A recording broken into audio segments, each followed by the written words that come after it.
नमस्कार। आकाशवाणी की राष्ट्रीय सांस्कृतिक पत्रिका संस्कृति भारती में आपका स्वागत है। मैं हूं मनोज माइंडकर और मैं हूं नवोदिता मिश्रा।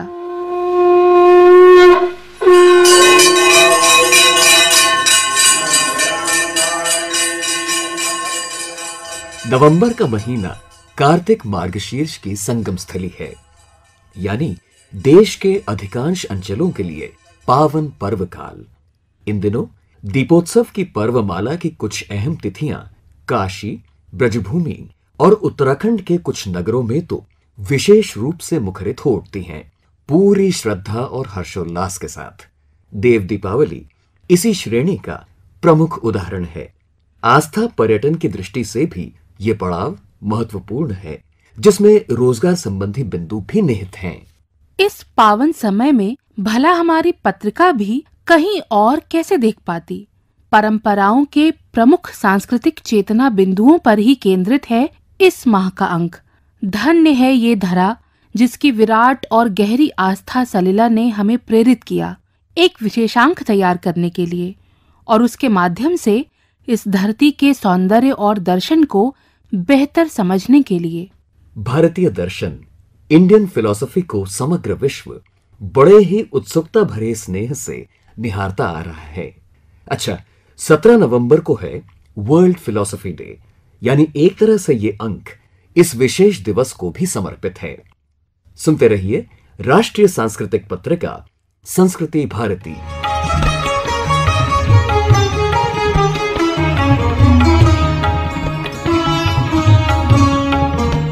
आज समय कम है। गतिमान एक्सप्रेस की स्पीड से सीधे रुख करते हैं ब्रजभूमि का। सकारात्मक ऊर्जा से भरी एक विशेष विवाह निमंत्रण पत्रिका जो आई है वहां से। लिफाफे पर लिखा है घर घर तुलसी ठाकुर सेवा।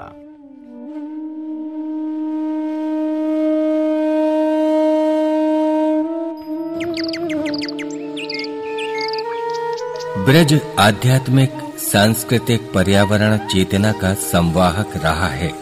ब्रज के लोक जीवन में वृक्ष, वनस्पति, फल फूल, कुंज निकुंजों और श्री यमुना जी के रमणीक तटों पर स्पंदन करती लहरों का संगीतमय स्वर ब्रजाधिपति श्री कृष्ण की वंशी वादन से गुंजित समस्त धरा को अलौकिक मानव चेतना का संदेश देता रहा है।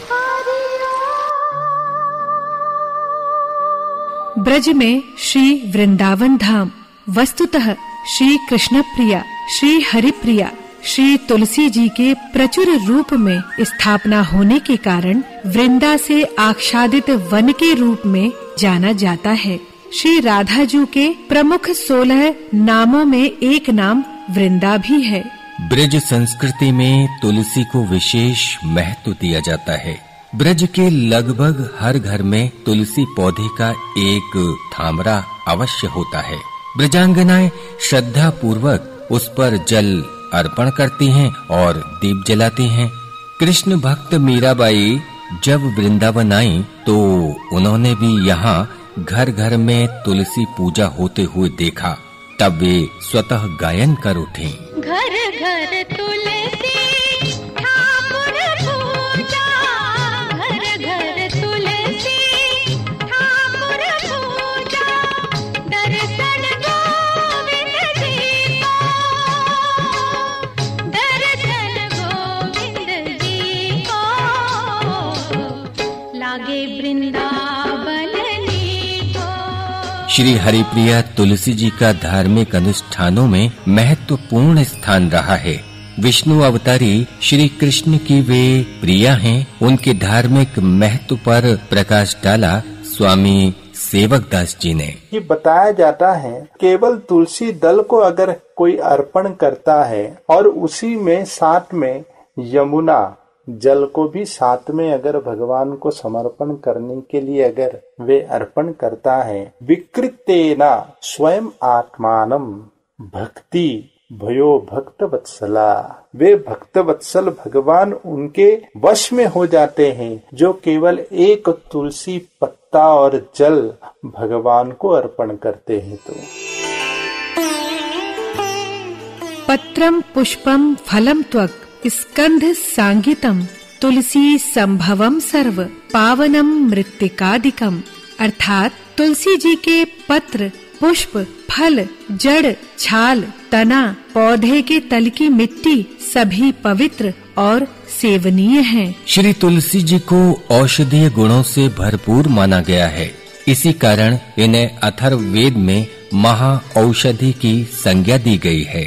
आयुर्वेद में इनके गुणों का विशद वर्णन किया गया है, बताते हुए चिकित्सक एल.आर. बघेल। तुलसी एक दिव्य औषधि के रूप में प्रयुक्त की जाती है। इसका नाम राम तुलसी, काली तुलसी, वृंदा आदि के नामों से पुकारा जाता है। लगभग सभी घरों में ये पाया जाता है। आयुर्वेद मत से काली तुलसी पित्त कारक, हृदय को बलदायक, कसैली, हल्की तथा वायु, कफ, श्वास और कृमि को नष्ट करने वाली, वमन, दुर्गंध, कुष्ठ, पार्श्वशूल, विष, मूत्रकृच्छ, रक्त दोष, धनुर्वात, हिस्टीरिया, शूल और ज्वर को नष्ट करने वाली होती है।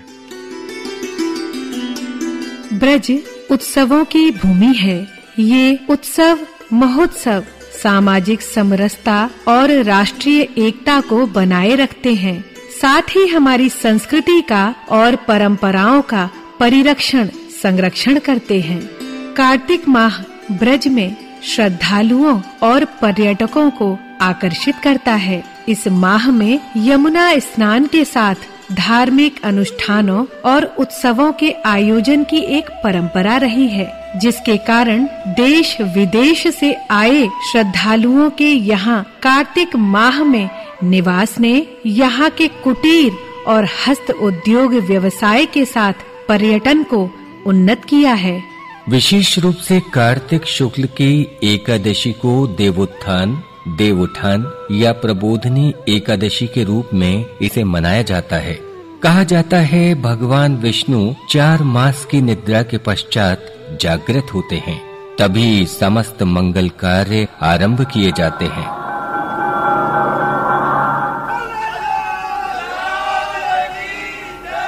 देव दिवारी शुभ एकादशी हरि प्रबोध किए हो आजू, निद्रा तजो उठो हो गोविंद सकल विश्व हित आजू। घर घर मंगल सबन के ठौर ठौर गावत ब्रज नारी, परमानंद दास को ठाकुर भक्त हेत लीला अवतारी, भक्त हेत लीला अवतारी। पद्मनाभं सुरेशं विश्वाधारं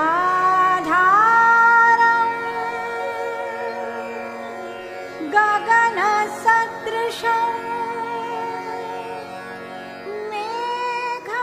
देव प्रबोधिनी एकादशी को ही तुलसी शालिग्राम विवाह आयोजित किया जाता है। कदली स्तंभ और ईख के वितान के मध्य मंजरी में दुल्हन तुलसी और वर बने देवेश्वर गीतों की लहरियों आस्था के उजाले में धार्मिक और सामुदायिक सुख की अनुभूति कराते हैं। श्री शालिग्राम भगवान तुलसा को ब्याहन आए, तुलसी को ब्याहन आए, तुलसी को ब्याहन आए, आए के।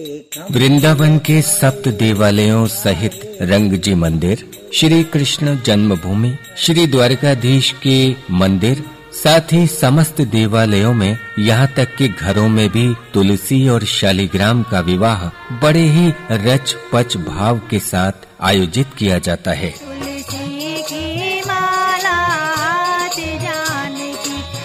तुलसी शालिग्राम विवाह आयोजन के पीछे क्या कारण है, इसी कथा सार को रखते हुए आचार्य वीरूपक्ष। तुलसी देवी अपने पूर्व जन्म में जलंधर नामक असुर की पत्नी वृंदा थी। जलंधर अत्यंत शक्तिशाली राक्षस था और उसने देवताओं के बीच त्राही त्राही मचा दी थी। वृंदा के पतिव्रत के कारण वह अजय और अमर हो गया था। उसे परास्त करना असंभव था। तब सभी देवता भगवान विष्णु के पास सहायता मांगने गए। जलंधर के वध के लिए भगवान विष्णु ने निर्णय लिया कि वृंदा का पतिव्रत तोड़ा जाए। सो वे जलंधर के रूप में तुलसी के पास गए, किंतु जैसे ही वृंदा ने उनको पहचाना तो उन्होंने कहा, आप एक पत्थर दिल व्यक्ति हैं जो मेरा पतिव्रत तोड़ने आए हैं, सो मैं श्राप देती हूँ कि आप पत्थर के बन जाइए। और भगवान विष्णु शालिग्राम के रूप में विराजमान हुए। भगवान विष्णु ने आशीर्वाद दिया कि तुम तुम्हारे आगामी जन्म में एक वनस्पति के रूप में होगी, और मेरी अत्यंत प्रिय होगी। उस जन्म में मैं तुमसे विवाह करूंगा। और इस प्रकार मनाया जाता है तुलसी शालिग्राम विवाह कार्तिक मास की शुक्ल एकादशी के दिन।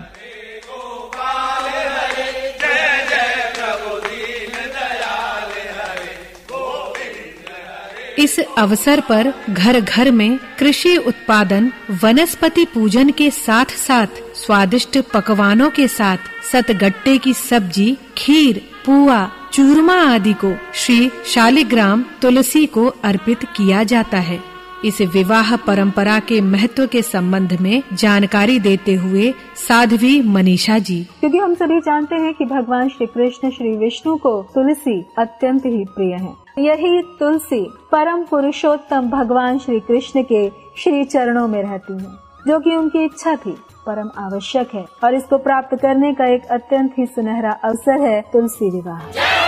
विष्णु प्रिय जो तुमको सेवे सो तर जाता, जय जय जय तुलसी माता जय। देव प्रबोधिनी एकादशी पर घरों में विशेष चित्रांकन की परंपरा रही है, जिसके अंतर्गत चतुष्कोण बनाकर उसके मध्य में श्री विष्णु के चरण बनाए जाते हैं, रंगोलियां बनाई जाती हैं। साथ ही ग्रामीण परिवेश में गोबर से लिपी भूमि पर और दीवारों पर विभिन्न पशु पक्षियों, श्री विष्णु और देवताओं को चित्रित किया जाता है। इस मांगलिक उत्सव में महिलाएं गा उठती हैं। आषाढ़े उजियारी तीजा, लेके बोवों रानी तुलसी के बीजा। सावन तुलसा पात दुपाती, भादौ तुलसा गहर गंभीरो। क्वार में तुलसा कान कुआरी, कार्तिक तुलसा को रचो विवाहु। कार्तिक तुलसा को रचो विवाहु।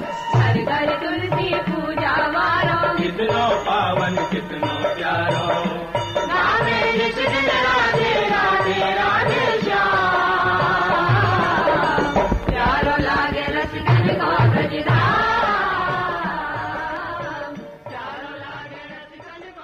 घर घर तुलसी ठाकुर सेवा। आलेख डॉक्टर गोपाल शरण शर्मा। वाचन स्वर राजेश शर्मा और उषा पांडे। संयोजन सर्वेश कुमार यादव। प्रस्तुति ओपी सिंह, आकाशवाणी मथुरा।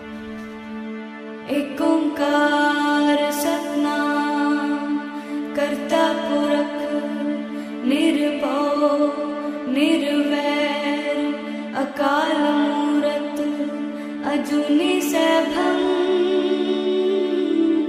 गुर प्रसाद जप आद सच जुगाद सच है भी सच नानक होसे भी सच। सोचे सोच न होवई जे सोची लखवार, चुप्पे चुप न होवई जे लाए रहा लिवतार। भुखिया भुख न उतरी जे बन्ना पुरिया पार। सहस्याण पालक होहे ता एक न चले नाल। किव सचियारा होइए किव कूड़े टुटे पाल। हुक्म रजाई चलना नानक लिखिया यहाँ की वृहद दर्शन परंपरा के परिप्रेक्ष्य में गौर करें तो श्री शंकराचार्य, श्री रामानुजाचार्य, गौतम, कबीर और गांधी की इस पावन भूमि पर बाबा गुरु नानक देव जी का विशेष अद्वितीय स्थान है। इस विशाल भूखंड के विभिन्न स्थानों पर की गई उनकी आध्यात्मिक यात्राओं ने एक पूरे युग पर ही ज्ञान और सेवा भाव का प्रेरणा प्रकाश बिखेरा। इस दिव्य अंतर प्रकाश का देश के पूर्वांचल से भी एक विशेष संबंध रहा है। आइए पटना चलते हैं। इस अंतर संबंध के बिंदुओं को थोड़ी और गहराई से जानने के लिए आप हैं सिख गुरुद्वारा प्रबंधक कमेटी बिहार के मुख्य सेवादार सरदार सूरज सिंह नलवा। ये जो संदेश है गुरु नानक साहब का, ये आप और हमको समझने की जरूरत है। जो वो दुनिया के दौरे में थे और जो वो 4 उदासियाँ उन्होंने अपने जीवन में किए, पहली उदासी में वो बिहार आए। बिहार में गुरु नानक साहब से जुड़ी कई स्थान हैं। गुरुद्वारा शीतल कुंड और गऊ घाट और तख्त श्री हरमंदिर जी पटना साहब जो जन्म स्थान है मौजूदा, और दुनिया का दूसरा सबसे बड़ा तख्त है जो पटना साहब में मौजूद है। देखिए, इस बात को भी हमें देखना होगा। आज देश दुनिया में कौम को लेके जात पात रंग भेद ऊंच नीच की लड़ाइयाँ चल रही हैं। गुरु नानक की विचारधारा को हमें पढ़ना होगा। तख्त श्री हरमंदिर जी पटना साहब जो साहिब श्री गुरु गोबिंद सिंह जी का जन्म स्थान है, मैं उससे पूर्व की बात बता दूं, जब गुरु नानक साहब पहली उदासी में यहाँ आए तो उन्होंने दुनिया की पहली चौकी जो धर्म की चौकी है वो पटना साहब को थापा। और पहली चौकी का धर्म प्रचार का जवाबदार इंचार्ज किनको बनाया? वो सालस राय जौहरी को बनाया। एक और बात गंभीरता की समझने की है, जीवन भर गुरु नानक साहब के जब अपने आखिरी सांस तक मर्दाना वो इस्लाम धर्म से संबंध रखते थे, तो गुरु नानक की विचारधारा जात पात से बहुत ऊपर है। उन्होंने मानवता सिखाया है, उन्होंने सिखाया है नाम जपो, वंड छको और किर्त करो। ये सिद्धांत हमें समझने की जरूरत है। धर्म प्रचार कमेटी बिहार के अध्यक्ष लखविंदर सिंह कहते हैं, तख्त श्री हरमंदिर जी पटना साहब बिहार की धरती एक ऐसी धरती है जहाँ गुरु नानक देव जी महाराज जी सबसे पहले आए हैं, उसके बाद गुरु तेग बहादुर जी महाराज आए हैं, गुरु गोबिंद सिंह जी महाराज जी का तो प्रकाश स्थान ही है ये। गुरु नानक देव जी महाराज जी ने तकरीबन कोई 60,000 किलोमीटर की उन्होंने, जो इतिहास कहीं 60,000 भी आता है, कहीं 40-45,000 की भी चर्चा आती है, जो भी हो, उस ज़माने में उस समय में जब कोई साधन नहीं होता था। आज तो हम लोग गाड़ी, फ्लाइट, रेल, हर तरह का सुख है हमारे पास। अगर आज हम लोग प्रचार प्रसार के लिए कहीं निकलते हैं तो हम लोग मतलब जो है कि आज सुख सुविधा सब है। उस समय में अगर हम लोग मान लेते हैं कि अगर 40 या 50,000 किलोमीटर की यात्रा करके उन्होंने 4 उदासियाँ की और लोगों को ये बताने की कोशिश की, पाखंड का उन्होंने हमेशा विरोध किया है। सिख धर्म जो है पाखंड का हमेशा विरोध करता है। गुरु नानक देव जी महाराज जी ने हमेशा लोगों को समझाने का जो है काम उन्होंने किया है और एक बहुत बड़े समाज सुधारक के रूप में गुरु नानक देव जी महाराज जी को देखा जाता है, माना जाता है। इसीलिए बड़े धूमधाम से गुरु नानक देव जी का प्रकाश पर्व जो है देश विदेशों में मनाया जा रहा है और हर वो धार्मिक स्थल जहाँ गुरु नानक देव जी गए हैं, चाहे फिर वो बिहार है, चाहे ढाका, बांग्लादेश, नेपाल, चाइना, चुंगथांग पहाड़, गुरुद्वारा डांगमार साहब पहाड़ों के ऊपर है, मतलब कहाँ कहाँ नहीं गए हैं। और उन्होंने जाकर के सिर्फ जो है एक समानता की ही बात करी, क्योंकि वो गुरु हुए हैं, वो गुरु थे, वो परमात्मा का अंश रूप हुए हैं। उन्होंने गृहस्थ जीवन को सबसे बड़ा उन्होंने ये माना। गुरु नानक देव जी की शादी हुई, बीबी सुलखनी जी उनकी धर्मपत्नी, उनके आगे 2 पुत्र हुए। उन्होंने गृहस्थ जीवन में रहते हुए सिक्खी का प्रचार प्रसार किया है और गृहस्थ जीवन को मान्यता दी। उन्होंने इस बात का बहुत विरोध किया कि जो लोग कहते हैं कि मैं तपस्या करने के लिए जंगल में चले जाऊंगा, तो वो आप जंगल में जो जा रहे हैं वो अपनी जिम्मेदारियों से आप पीछा छुड़ा रहे हैं। तो इस तरह के जो है गुरु नानक देव जी महाराज जी ने बहुत सारे संदेश और बहुत सारे से मार्गदर्शन किए हैं। उन्हीं पर आज हमें चलने की ज़रूरत है। सिर्फ ये गुरुपुरब मनाने से ही नहीं, उनके जो बताए हुए मार्गदर्शन है उस पर हम लोगों को चलने की जरूरत है, तभी लोग सुखिए पर लोग सुहेले हो सकते हैं। तख्त श्री हरमंदिर जी पटना साहिब के महासचिव इंद्रजीत सिंह के अनुसार, तख्त श्री हरमंदिर जी पटना साहब जो सिखों के 5 तख्तों में दूसरा तख्त है और ये इस पवित्र धरती जहाँ गुरु नानक देव जी महाराज जिन्होंने 4 यात्राएं की, धर्म प्रचार की, और उस पहली यात्रा में सबसे पहले जब पटना साहब आए उस समय एक जैनी यहाँ पर थे, सालस राय जौहरी, उनके पास में ठहरे और धर्म प्रचार की जिम्मेवारी उन्होंने यहाँ से सालस राय जौहरी को दी और धर्म प्रचार की शुरुआत जो है पटना की धरती से गुरु नानक देव जी ने की। और ये पवित्र स्थान जहाँ 3 गुरु साहबान हमारे आए हुए हैं, गुरु नानक देव जी पहले गुरु, 9वें गुरु गुरु तेग बहादुर साहब जी और 10वें गुरु गुरु गोबिंद सिंह जी का जन्म स्थान।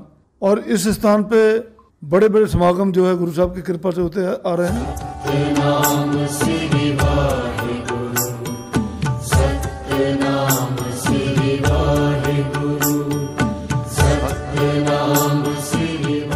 दिव्य अंतर प्रकाश, स्वरांश सौजन्य अंशुमन झा, आकाशवाणी पटना।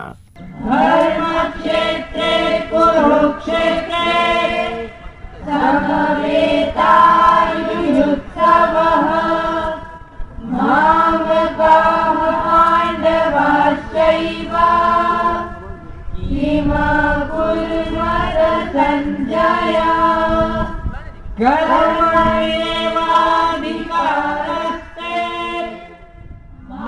पत्रिका की शुरुआत में हमने भारतीय दर्शन के प्रति अंतर्राष्ट्रीय रुचि की ओर इंगित किया था।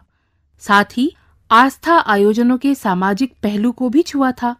संयोग से इन दिनों कुरुक्षेत्र में चल रही एक खास तैयारी इन दोनों बिंदुओं को समाहित किए हुए है। चलते हैं कुरुक्षेत्र और मिलाते हैं मानद सचिव कुरुक्षेत्र विकास बोर्ड मदन मोहन छाबड़ा से। संदर्भ है अंतर्राष्ट्रीय गीता महोत्सव 2022।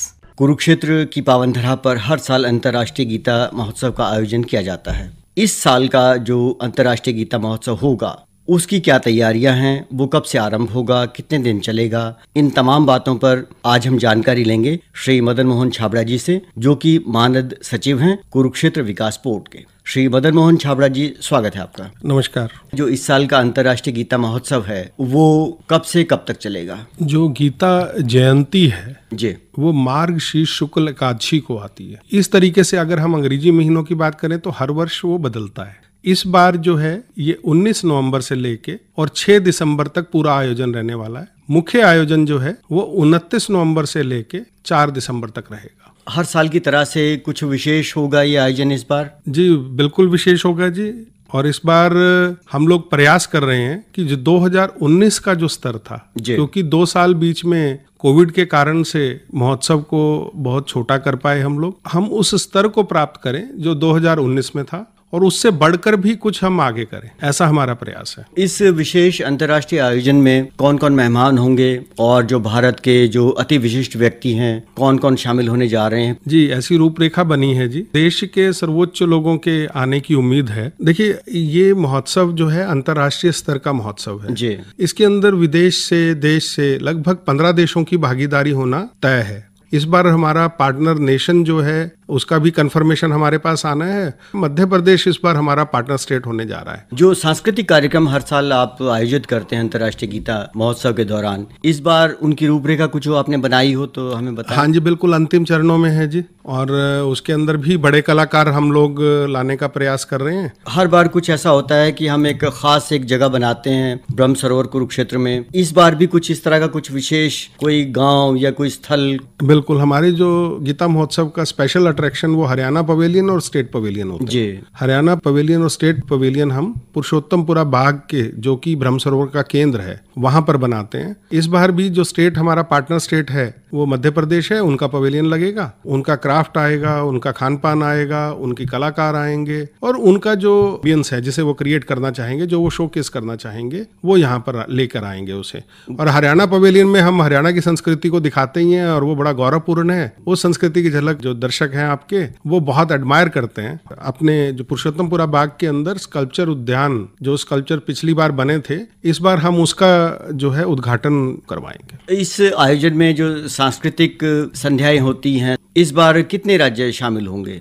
देखिए हम प्रयास करते हैं कि पूरे देश से कलाकार आएं, जो लोक कलाकार हैं। खाना पीना है वो पूरे देश भर का खाना पीना यहाँ पर हो, उसका प्रयास हम हर वर्ष करते हैं। क्राफ्ट तो आप जानते ही हैं कि ये क्राफ्ट के नाम से ही फेमस है ये मेला। लाखों लोग जो इसे देखने आते हैं, यहाँ खूब खरीदारी करते हैं, करोड़ों रुपए की खरीदारी यहाँ पर होती है जी। हमारे मुख्यमंत्री श्री मनोहर लाल जी का इसके पीछे एक बहुत बड़ा विजन है, जिसके अंदर ये सिर्फ एक धार्मिक आयोजन के साथ साथ इसके अंदर कुरुक्षेत्र के प्रति अट्रैक्शन, श्रद्धा, टूरिज्म और एम्प्लॉयमेंट जनरेशन। हम चाहते हैं कि कुरुक्षेत्र को अंतर्राष्ट्रीय पटल पे ले जाना। ये माध्यम है इस सब चीज का। हम महोत्सव तो मना ही रहे हैं और हम अपने गवर्नर साहब और माननीय मुख्यमंत्री जी और संतों के माध्यम से हम ये सारा आयोजन को बहुत अच्छे तरीके से करते हैं। तो इसकी व्यवस्था को लेकर कुछ रूपरेखा तैयार की? लगभग 3 महीने से लगातार इसकी बैठक और इसकी सारी काम है वो चल रहे हैं जी। अब अंतिम स्तर की जो भागादौड़ी है वो चल रही है और सारे आयोजन की रूपरेखा बहुत अच्छे से बन गई है। सुरक्षा को लेके भी जो जिला प्रशासन है वो बड़ा सजग है। आपने देखा होगा अभी पीछे ही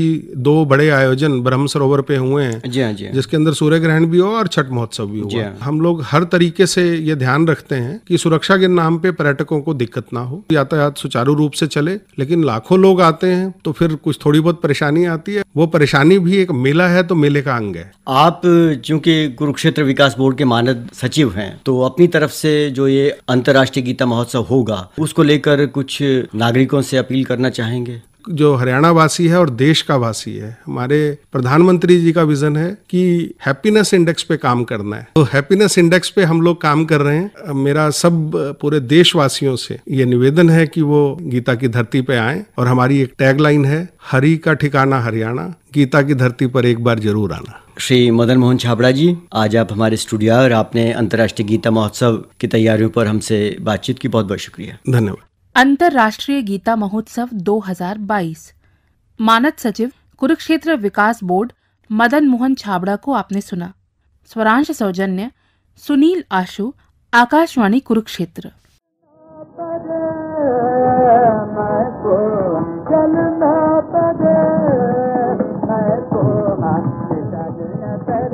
भारतीय ज्ञान परंपरा और दर्शन में शास्त्रीय संगीत भी एक महत्वपूर्ण संघटक है।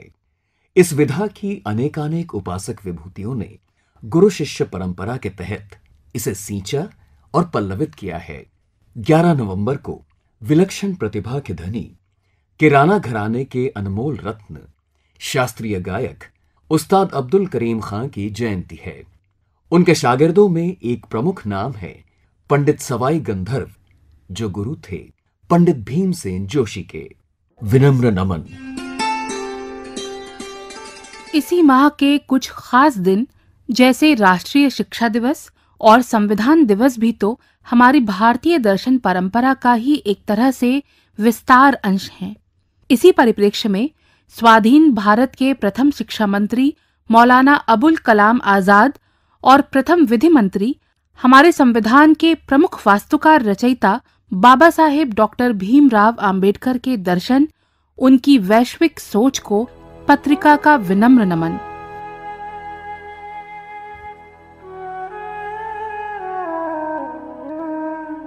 विनम्र नमन कुछ और विभूतियों के दर्शन और कार्य को गुरु तेग बहादुर, महाराजा रणजीत सिंह, राष्ट्रगुरु एस.एन. बैनर्जी, देशबंधु चित्तरंजन दास, महात्मा ज्योतिबा फुले, लाला लाजपत राय और हमारी सांगीतिक परंपरा के अनुपम संवाहक उस्ताद फैयाज खां और विद्वान डॉक्टर एम बाला मुरली कृष्ण का योगदान राष्ट्र का मार्गदर्शन हमेशा करता रहेगा। आजादी के अमृतकाल में हमें अपने स्वाधीनता सेनानियों के सर्वोच्च बलिदान को भी नहीं भूलना चाहिए। राष्ट्रीय स्मारक मानगढ़ धाम हमें संत गोविंद गुरु के नेतृत्व में भील सेनानियों के परम त्याग का बोध कराता है। साथ ही भगवान बिरसा मुंडा के अथक संघर्ष का भी आतताई बरतानवी हुकूमत के खिलाफ उनके आंतरिक गहरे राष्ट्र प्रेम के दर्शन को विनम्र श्रद्धा सुमन। देश की प्रतिभाशाली बाल सेना को बाल दिवस की हार्दिक शुभकामनाओं के साथ नवोदिता मिश्रा और मनोज माइंडकर आपसे अनुमति लेते हैं। नमस्कार।